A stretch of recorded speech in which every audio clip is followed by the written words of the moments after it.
Ya, oke, guys. Eh, Hari ini hari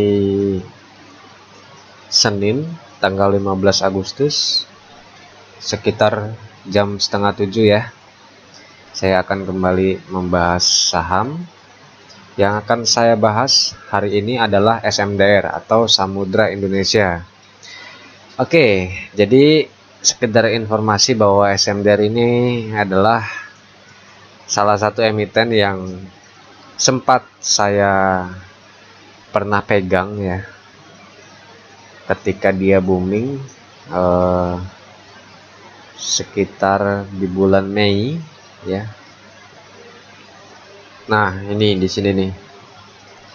Di Mei ini saya masuk nih di SMDR ya. Kemudian saya melihat labanya sangat drastis ya kenaikannya. Kemudian dari histori dividennya pun juga ya lumayan juga ya sebetulnya. Bukan lumayan lagi, bagus gitu loh. Jadi laporan keuangan, kolaborasi laporan keuangan dengan DPR ya, dividen pay ratio-nya itu wah suatu hal yang luar biasa sekali sih menurut saya ya di suatu emiten kayak gitu. Tapi sayangnya ya, nah ini dimulai ketika bulan Juni awal ya. Bulan Juni ini sudah mencapai pucuk nih, sempat dia menyentuh di harga 4 ribuan seperti itu. Kemudian dibawa turun sampai akhirnya dia RUPS ya. RUPS di akhir Juni kalau nggak salah.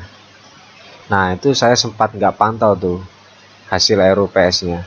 Tahu-tahu kok udah turun aja kayak gitu. Nah apa sih yang terjadi? Ternyata dividen pay ratio-nya itu tidak sesuai dengan harapan, termasuk tidak sesuai dengan harapan saya juga kayak gitu loh ya. Kenapa? Karena ya beda banget sih ya, nanti kita bahas deh kayak gitu. Nah kemudian dia mulai turun ARB, kalau nggak salah ARB 5 kali nih saham ya, ARB 5 kali, dan pada saat di harga 2100-an waktu itu, nah dia membal naik. Tapi guys, sekarang saya tidak pegang emiten ini ya, saya sudah kapok. Ya kenapa? Ya nantilah ada alasannya ya, ada alasan tersendiri. Jadi gini, eh sebetulnya investor itu beda ya sama dividen hunter gitu loh. Jadi kalau dividen hunter itu waktu come date-nya itu atau pas RUPS-nya tahu dia bagiin dividen gede, dia pasti bakal masuk. Itu dividen hunter. Tapi kalau investor, investor itu mengharapkan kalau dia suatu emiten ya, laporan keuangannya bagus, bagi dividen gede, ya dia mengharapkan tanpa perlu menjual sahamnya, dia akan untung dari pendapatan dari dividen kayak gitu. Nah, investor ini mikir-mikir ketika DPR-nya itu kecil ya, ketika DPR-nya itu kecil, nah keuntungan yang investor dapatkan juga kan sedikit. Ya otomatis ya dia harus menjual sahamnya gitu loh. Ya untuk mendapatkan cuan yang gede gitu loh. Ya. Investor-investor kelas kakap gitu yang uangnya mungkin miliaran kayak gitu, ya itu mengharapkan dari dividennya, tapi kalau dividennya kecil ya buat apa gitu ya. Sebetulnya ya saya tahu apa namanya, tahu betul ini SMDR ya tanpa saya melihat laporan keuangannya, karena saya mantan holdernya gitu. Ini adalah uh, mantan terindah saya kayak gitu. Emiten ini sebetulnya cukup bagus sih, coba kita lihat ya. Pemilik entitas induk, nah ini laba bersih. Jadi ini yang terus bertumbuh gitu loh tiap kuartal ya. Salah satu emiten yang laporan keuangannya itu terus bertumbuh tiap kuartal.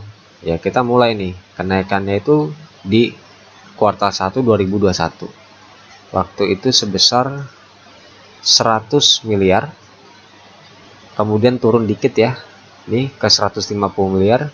Kemudian di kuartal 3 2021, nah ini udah mulai kenaikan nih. Naik sebesar 300 miliar. Ya, kuartal 4-nya naik lagi 500 miliar, kenaikannya 200 miliar ya sekitar kurang lebih. Kemudian kuartal 1 itu 800 miliar, dan terakhir ya ini laporan keuangannya itu udah keluar Ya, saking jengkelnya saya itu sampai laporan keuangannya pun juga keluar juga saya abaikan aja ya. Bukan jengkel sih, kecewa juga enggak, tapi ada emiten lain yang lebih, menurut saya ya, lebih bagus daripada SMDR ini kayak gitu. Ya terbukti kan dari dia, kalau nggak salah ini 8 hari ya dia turun ini kayak gitu loh. Nah, kemudian kuartal selanjutnya, kuartal terakhir ini kuartal 2 itu naik sebesar 800 miliar ya. Kenaikannya sedikit sih daripada kuartal 1, tapi ya stagnan sih. Ya dia maksudnya konsisten gitu loh dengan kenaikan labanya dari kuartal 1 ke kuartal 2. Ya secara garis besar ini laporan keuangannya bagus banget ya. Sangat bagus banget. Saya pun juga mengapresiasi kinerja dari Perumat Bondo Utomo ini ya, salah satu pemegang saham mayoritasnya dari SMDR ini. Ya dia bisa mempertahankan dari pendapatannya ini kayak gitu. Ini bagus banget sih. Kemudian langsung aja ke IPS. Nah, IPS-nya ini karena laba bersihnya itu meningkat ya, makanya IPS tiap kuartalnya pun juga naik nih. Dari yang hanya puluhan itu jadi ratusan, dan terakhir itu 270 ya. Ini luar biasa gede banget sih ya. Ini tapi kuartal loh ya. Nanti kita lihat yang anualisnya atau di setahunkan. Kemudian pernya ya. Pernya kuarternya adalah 10.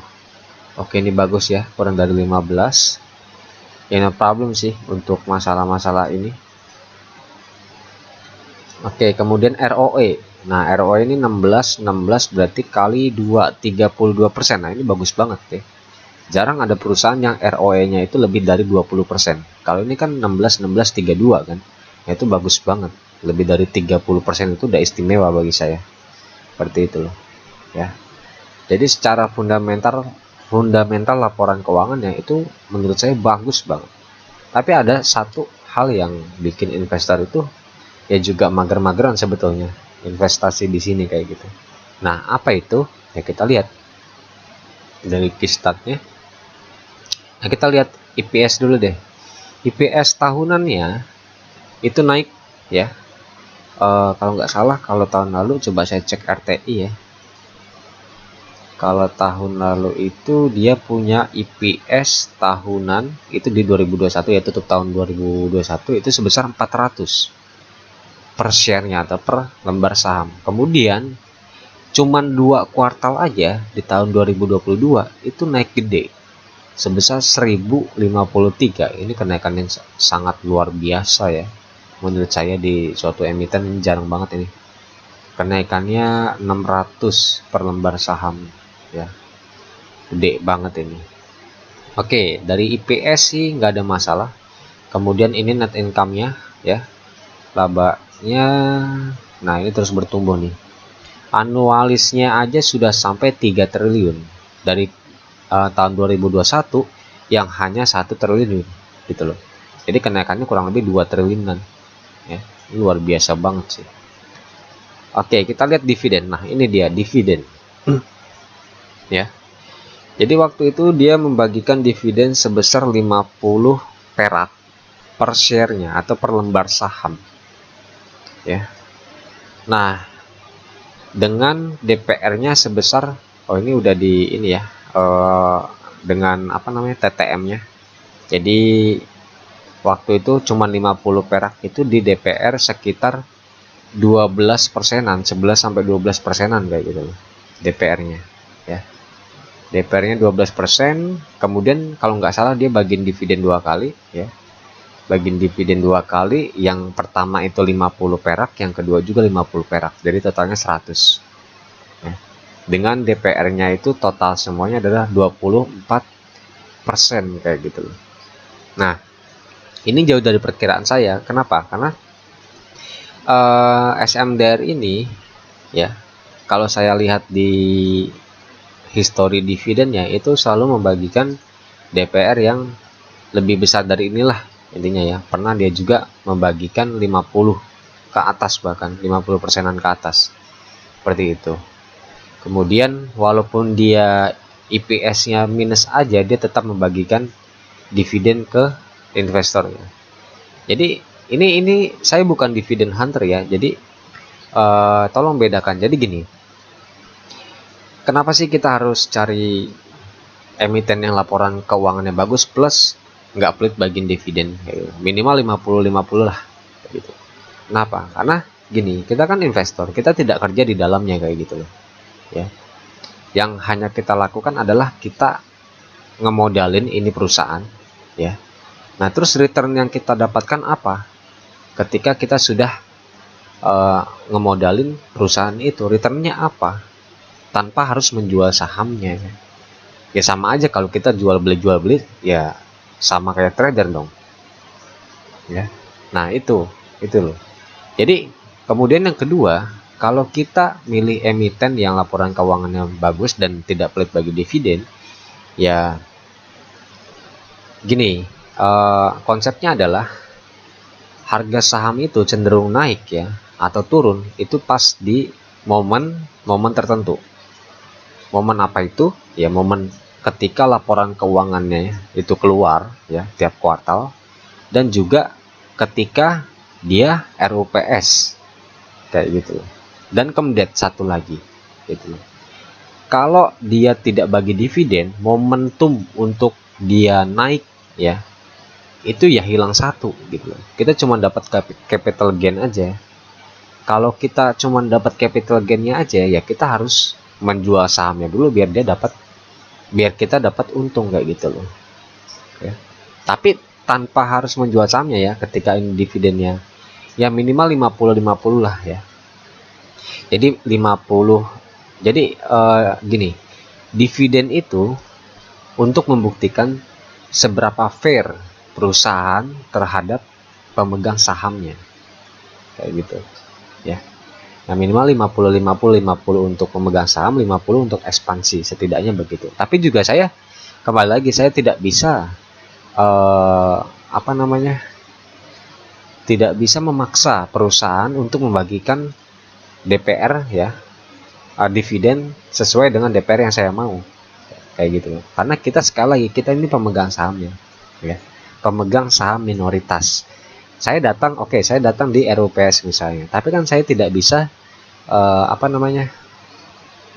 boleh mengusulkan, tapi hak suara saya itu tidak dihitung gitu loh ya.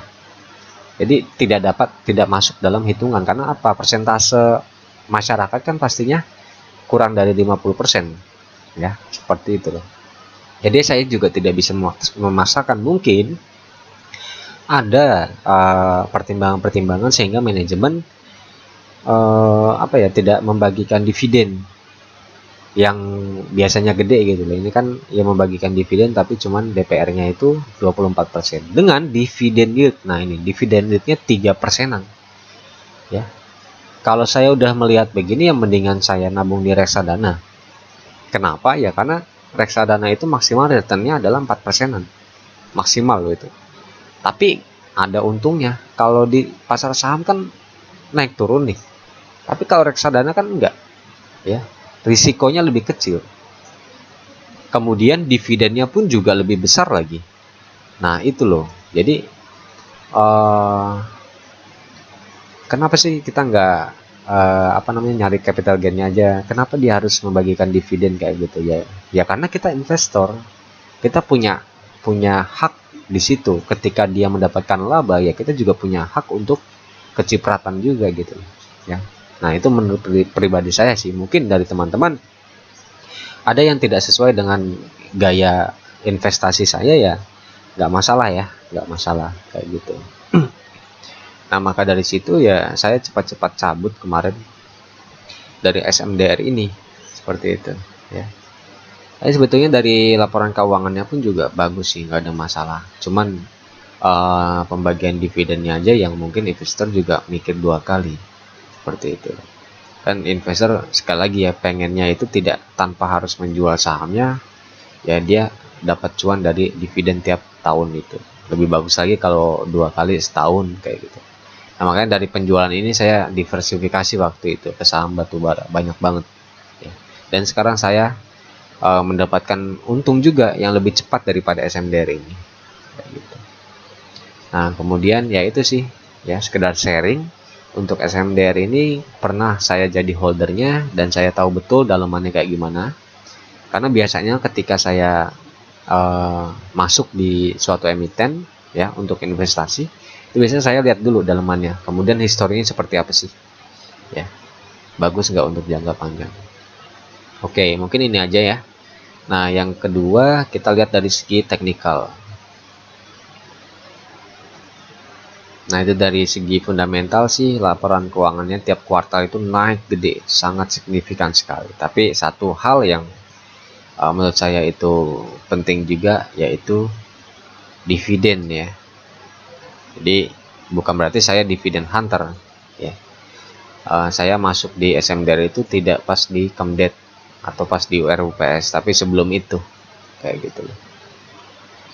Karena inginnya saya tanpa harus menjual sahamnya, ya saya mendapatkan dividen tiap tahun rutin kayak gitu kan enak ya. Investor senang ya, sisanya juga untuk untuk ekspansi kayak gitu. Oke, sekarang kita lihat dari teknikal. Ini kalau nggak salah 8 hari nih ya. 1 2 3 4 5 6 7 8 ya. 8 hari nih dia merah. Ya sebetulnya kalau saham-saham begini ya, saya udah nggak tertarik sih ya. Tapi ya bolehlah nanti kalau kalian masih ada di dalam, saya akan, ini saya sudah mencoret-coret target price-nya di mana support dan resistennya. Kalau kalian masih di dalam sih ya kalau mau nungguin ya juga nggak apa-apa sih sebetulnya. Cuman ya saya juga nggak yakin ini bakal ke lebih dari 3000 ke atas ya, atau bahkan balik lagi ke 4000 ya. Ya coba kita lihat di sini, ini ditutup tadi dengan zona merah 2600 ya. Nah, ini saya gambarkan di sini support yang pertama itu dia ada di area 2470-an ya. Kalau dia bisa mantul, karena ini sebelumnya dia mantul di sini, kalau dia bisa mantul ya dia akan balik lagi nih.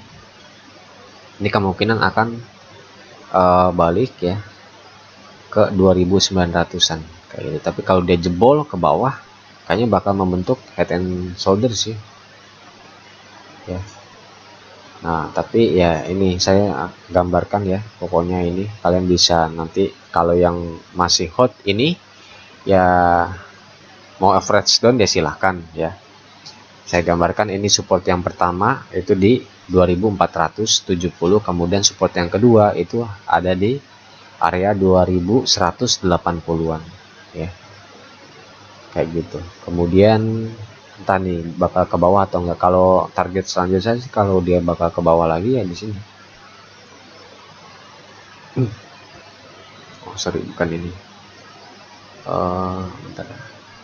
Trend line di sini juga ada sih, tapi ya agak ke sini sih. Bentar ya, coba kita lihat. Nah di sini saya gambarkan sini di area 1700-an. Nah kemudian kalau dia naik kemana? Kalau dia naik dia bakal ke sini, ke harga 3200-an. Nah di sini ya kalau dia naik kayak gitu. Tapi ya kita tunggu aja sih, ini sebenarnya udah patah tren ya. Entah dia bakal sideways dulu atau bakal lanjut penurunan atau bahkan mungkin membal lagi ke atas. Oke, mungkin itu aja guys dari saya. Sampai jumpa di lain waktu. See you semuanya, bye.